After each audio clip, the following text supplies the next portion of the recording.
Миома мен киста қайдан пайда болады? Миома бұл жатырдың бұлшықет қабатында өсетін қатерсіз ісік болып табылады. Киста аналық безде сұйықтыққа толы қапшық. Негізгі себептері гормондық бұзылыстар, стресс, генетикалық бейімділік, аборт, жиі түсік тастау, қалқанша безі мен басқа да эндокриндік аурулар. Белгісі көп жағдайда байқалмайды.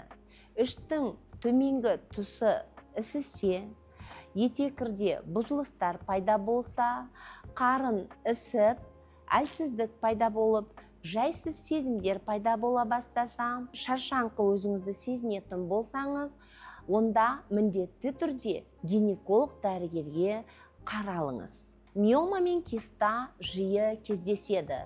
Уақытында анықталса, оны емдеуге болады. Ең бастысы, өз денсаулығыңа немқұрайлы қарамаңыз.